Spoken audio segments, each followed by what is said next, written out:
जय मां लक्ष्मी। मित्रों, आज हम जानने वाले हैं जिस घर में बिल्ली के बच्चे पैदा होते हैं उस घर में क्या होता है। और मित्रों, यह बात जानना हमारे लिए बहुत जरूरी है, इसलिए बोल रहा हूं, वीडियो पूरा जरूर देखना। जय मां लक्ष्मी। वीडियो को लाइक जरूर करें। अगर आप जिस किसी भी देवी देवता में अपनी आस्था रखते हैं तो उनके लिए एक लाइक जरूर करें। आपकी दरिद्रता और परेशानी दूर हो जाएगी। मित्रों, बिल्ली यह दुनिया की सबसे मशहूर पालतू जानवर है और जहां भी मनुष्य रहते हैं वहां यह पाई जाती है। मित्रों, आज की इस वीडियो में आप जान लेंगे कि जिस घर में बिल्ली, यदि आप भी अपने घर में बिल्लियां पालते हैं उन लोग को भी इस वीडियो को जरूर देखना चाहिए। कुत्ते और बिल्ली पालना आज के युग में एक फैशन हो गया है। हर घर में लोग कुत्ते और बिल्लियां पालते हैं। लेकिन मित्रों, कुत्ते बिल्ली पालना क्या सही होता है या गलत, आज इस वीडियो में आप जान लेंगे। मित्रों, बिल्लियों के बारे में आपने काफी सारी बातें सुनी होंगी। बिल्लियों के संकेत के बारे में आपने काफी सारी बातें सुनी होंगी और काफी सारी कहानियां सुनी होंगी और काफी सारे ग्रंथ भी आपने पढ़े होंगे। लेकिन उसकी आज जो सच्चाई हम आपको बताने जा रहे हैं यह हर व्यक्ति को सुननी चाहिए। हमारे सनातन शास्त्र का ऐसा मत है कि संसार में ऐसा कोई घर नहीं होता है जिसमें बिल्ली का आगमन नहीं होता है। बिल्ली हर उस घर में जाती है जिस घर में मनुष्य रहते हैं। लेकिन क्या मित्रों, क्या आप इस बात को जानते हैं कि यदि आपके घर में बिल्लियां आती हैं और अक्सर आती रहती है तो उनका क्या संकेत होता है? और यदि आपके घर के आजू बाजू में बिल्लियां रोती हैं तो उनका क्या संकेत होता है? और यदि आपके घर में बिल्लियां अपने बच्चों को जन्म देती है तो उसका क्या संकेत होता है? और मित्रों, यदि आप कोई शुभ कार्य के लिए जा रहे हैं और यदि कोई बिल्ली आपका रास्ता काट दे तो मित्रों उसका क्या संकेत होता है?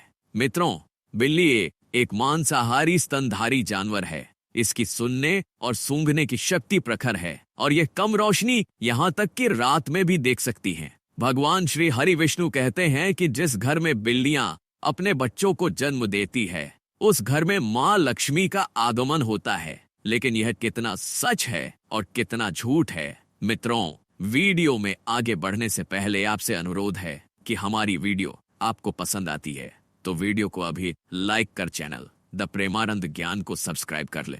अब वीडियो को आगे बढ़ाते हैं। मित्रों, प्राचीन काल समय की बात है। एक नगर में एक महिला रहती थी। उस महिला का एक पुत्र होता है। तो मित्रों, उसका वह पुत्र अपाहिज होता है। उसका वह पुत्र बिल्कुल अपाहिज होता है। नहीं तो वह बिस्तर से उठ पाता है और ना ही वह चल पाता है। अब वह महिला अपने पुत्र की ऐसी माली हालत देखकर बड़ी दुखी रहती है। हर समय उसको यह चिंता खाई जाती है कि मेरे इस पुत्र का क्या होगा। मित्रों, अब जब दूसरा साल लगता है तो दूसरे साल में उस महिला को दूसरा पुत्र होता है। तो मित्रों, उसका दूसरा पुत्र भी बिल्कुल अपाहिज होता है। वह भी उस महिला के पहले पुत्र की तरह ही बिल्कुल अपाहिज होता है। नहीं तो उसका वह दूसरा पुत्र अपने बिस्तर से उठ पाता है और ना ही वह चल पाता है। फिर मित्रों, अब उस महिला को और भी ज्यादा चिंता सताने लगी थी कि अब तो मेरे 2 पुत्र हैं लेकिन दोनों ही बिल्कुल अपाहिज है। इनका क्या होगा? इनका भविष्य कैसा होगा? उसको अब जैसे तीसरा साल लगता है तो तीसरे साल में उस महिला को तीसरा पुत्र भी होता है। जब उस महिला को तीसरा पुत्र होता है तो उसकी भी वैसी ही हालत थी जैसे 2 पुत्र की थी। वह तीसरा पुत्र भी नहीं तो चल पाता है और ना ही अपने बिस्तर से उठ पाता है। मित्रों, अब वह महिला को और भी ज्यादा चिंता सताने लगी कि अब मेरे 3 पुत्र हो गए लेकिन 3 ही अपाहिज हैं। तीनों ही चलने फिरने की हालत में नहीं है। इनका भविष्य क्या होगा? अब इनका लालन पालन कौन करेगा? मैं कितने दिन जिंदा रहूंगी? जब तक मैं जीवित हूं तब तक तो इनकी देखभाल मैं कर सकती हूं, लेकिन मेरे जाने के बाद इनका क्या होगा? यही चिंता उस महिला को खाई जा रही थी। है मित्रों, अब उस महिला की और भी ज्यादा हालत खराब हो जाती है। अब वह सोचने लगती है कि मेरी कोख से हमेशा अपाहिज पुत्र ही जन्म के लेते हैं। हो सकता है मेरी कोख में कोई खराबी है, मेरी कोख ही खराब है। यही सोचकर वह महिला बड़ी दुखी हो जाती है। अब कुछ दिन बाद 5वां साल लग जाता है और 5वें साल में उस महिला को 5वां पुत्र होता है। तो मित्रों, 5वां पुत्र भी उन्हीं की तरह होता है जैसे कि पहले 4 पुत्र हुए थे। वह 5वां पुत्र भी नहीं तो अपने बिस्तर से उठ पाता है और ना ही वह चल पाता है। मित्रों, अब वह महिला अपनी पूरी आशा छोड़ देती है। पहले उस महिला को ऐसी आशा थी कि एक पुत्र अपाहिज है तो दूसरा पुत्र ठीक होगा। जब 2 पुत्र अपाहिज हो गए तो उस महिला को आशा होने लगी कि तीसरा तो ठीक हो जाएगा। जब 3 पुत्र अपाहिज हो गए तो उस महिला ने यह आशा रखी कि चौथा पुत्र मेरा सही होगा। मित्रों, जब चौथा पुत्र भी अपाहिज हो गया तो उस महिला ने बड़ी कठिनाई से एक आसार लगाई कि हो सकता है 5वां पुत्र मेरा ठीक हो जाए। मित्रों, जब 5वां पुत्र भी उसका अपाहिज पैदा होता है तो अब वह औरत बिल्कुल आशा छोड़ देती है और सोचने लगती है, हो सकता है मेरे नसीब में यह अपाहिज पुत्र ही लिखे हैं, या फिर हो सकता है मेरी कोख ही खराब हो। यही सोचकर वह महिला बड़ी दुखी हो जाती है और हमेशा घुट घुट की जीने लगती है। उस महिला को हमेशा यह चिंता सताने लगती है कि मेरे जाने के बाद इन 5 पुत्र का क्या होगा, इनका लालन पालन कौन करेगा। यही चिंता उस महिला को खाई जा रही थी। घुट घुट के जीती और अपने पुत्र का रो रो के लालन पालन किया करती थी। मित्रों, खून के आंसू पीती थी, लेकिन फिर भी अपने पुत्र का अच्छे से लालन पालन किया करती थी। प्रिय मित्रों, अब कुछ समय निकलने के बाद उस महिला के घर में एक सफेद बिल्ली आती है और वह बिल्ली उस महिला के घर में रहने लग जाती है। मित्रों, अब कुछ दिन वह बिल्ली उस महिला के घर में रहती है और कुछ दिन बाद वह बिल्ली अपने सुंदर 4 बच्चों को जन्म देती है। जब बिल्ली अपने 4 बच्चों को जन्म देती है तो मित्रों, उस महिला का पहला बच्चा बिल्कुल ठीक हो जाता है। उस महिला का पहला बच्चा अपने बिस्तर से खड़ा भी होने लगता है और अपने पांव पर चलने भी लग जाता है। मित्रों, अब वह महिला बड़ी प्रसन्न होती है और बड़ी खुश हो जाती है और बड़ ऊपर वाले का दिल से धन्यवाद करती है। बच्चों को अपने पास ही रखा करती और उनका अच्छे से लालन पालन किया करती। मित्रों, कुछ दिन निकलने के बाद वह बिल्ली का फिर से प्रसव होता है और वह बिल्ली फिर से अपने 4 बच्चों को जन्म देती है तो उसका फिर से उस महिला का दूसरा लड़का ठीक हो जाता है। इसी तरीके से जब जब बिल्ली को प्रसव होता तब तब उस महिला का हर बच्चा ठीक होता जाता।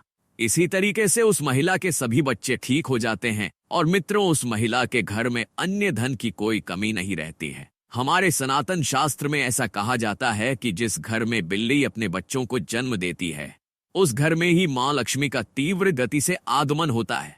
उस घर में सुख समृद्धि इतनी आ जाती है कि उस घर में रहने वाले मनुष्य नहीं संभाल पाते। मित्रों, जिस घर में बिल्ली अपने बच्चों को जन्म देती है उस घर में सुख समृद्धि खूब आती, लेकिन हमारे सनातन शास्त्र में ऐसा कहा गया है कि बिल्ली को घर में पालना अशुभ माना जाता है। जिसे घर में बिल्लियां रोती है वह भी बहुत अशुभ होता है। इसलिए बिल्लियों को पालना हमारे सनातन शास्त्र के अनुसार, शास्त्र में ऐसा कहा जाता है, यदि आप किसी भी शुभ कार्य के लिए प्रस्थान करते हैं और यदि बिल्ली आपका रास्ता काट जाए तो उसको अशुभ माना जाता है। कहा जाता है कि जिस वक्त आप किसी काम के लिए जा रहे हैं और बिल्ली यदि आपके आड़े आ जाए, आपका रास्ता काट दे, तो आपका वह काम नहीं बनता है। और ऐसा भी कहा जाता है कि जब बिल्ली आपका का रास्ता काट दे तो आपको नहीं जाना चाहिए। यदि आपके घर में आकर के बिल्ली रोती है तो मित्रों, इसको भी बहुत बड़ा अशुभ संकेत माना जाता है। हमारे सनातन शास्त्र के मुताबिक ऐसा कहा जाता है कि जिस घर में बिल्लियां रोती हैं उस घर में किसी न किसी की अकाल मृत्यु होने का भय होता है। जो लोग अपने शौक के लिए बिल्लियां पालते हैं, घर में बिल्लियों को पालना बड़ा अशुभ संकेत माना जाता है, अशुभ होता है। इसलिए जो लोग बिल्लियां पालते हैं वह इस वीडियो को जरूर देखें और आज से वह बिल्लियां पालना बंद करें। मित्रों, जब हम घर में बिल्लियां पालते हैं तो हमारे सनातन शास्त्र में ऐसा लिखा है कि जहां बिल्लियां रहती हैं वहां पर नकारात्मक ऊर्जा आ जाती। जिस घर में बिल्लियां रहती हैं उस घर में भी नकारात्मक ऊर्जा का प्रभाव हो जाता है। इसलिए बिल्लियां पालना बहुत अशुभ होता है। मित्रों, यदि आपको आधी रात में बिल्ली दिखाई देती है तो इसको भी बहुत बड़ा अपशगुन माना जाता है। कहा जाता है कि जिस व्यक्ति को आधी रात को बिल्लियां दिखाई देती हैं तो उस व्यक्ति का भाग्य रूठ जाता है। लेकिन दूसरा मत यह भी है कि जिस घर में बिल्ली अपने बच्चों को जन्म देती है उस घर में मां लक्ष्मी का आगमन हो जाता है। ज्योतिष शास्त्र के अनुसार ऐसा माना जाता है कि जिस घर में बिल्ली पाली जाती है तथा बिल्ली बार बार घर में आ रही है तो ये हमारे लिए अशुभ है। हमारे घर में जहां जहां बिल्ली घूमती है उस जगह पर नकारात्मक ऊर्जा आती है तथा हमारे घर में मौजूद सकारात्मक ऊर्जा की भी हानि होती है। जिस घर में बिल्ली पाली जाती है उस घर के सदस्य के स्वास्थ्य पर भी बुरा असर पड़ता है। घर के सदस्य बार बार किसी बीमारी की चपेट में आते रहते हैं। अगर बिल्ली घर में मल मूत्र करती है तो हमारे ऊपर काफी सारे संकट आने की संभावना भी रहती है। ऐसा भी माना जाता है कि आपके घर की पालतू बिल्ली अगर चाणक्य से कहीं पर चली जाए तो समझ लीजिए आने वाले कुछ ही समय में आपके साथ अशुभ घटना होने वाली है। बिल्ली भगवान विष्णु की पत्नी लक्ष्मी की बड़ी बहन अलक्ष्मी की सवारी है। बिल्ली का शुभ संकेत क्या है? अगर आप बिल्ली को उसके बच्चे के साथ देख लेते हैं तो यह शुभ संकेत माना जाता है। इसका मतलब है कि आपकी किसी पुराने मित्रों या रिश्तेदार से मुलाकात होने वाली है तथा आपको कुछ अच्छी खबर भी मिल सकती है। अगर दीपावली की रात आपके घर बिल्ली आ जाए तो यह शुभ माना जाता है। इससे आपको धन की प्राप्ति हो सकती है। अगर बिल्ली आपके बाएं तरफ से रास्ता काटती हुई दाएं तरफ जाए तो यह शुभ संकेत माना जाता है। अगर बिल्ली की झर को कपड़े में बांधकर अपनी बाजू पर बांधा जाए, नजर दोष से हमारा बचाव होता है। अगर किसी की कुंडली में राहु अशुभ है और राहु की वजह से परेशानी आ रही है तो राहु के अशुभ प्रभाव से बचने के लिए घर में बिल्ली पालनी चाहिए, क्योंकि बिल्ली राहु की सवारी मानी जाती है। बिल्ली का रास्ता काटना माना जाती है कि बिल्ली की छठी इंद्री मनुष्य की छठी इंद्री से कहीं ज्यादा सक्रिय है, जिसके कारण उसे होनी अनहोनी का पूर्वाभास होने लगता है।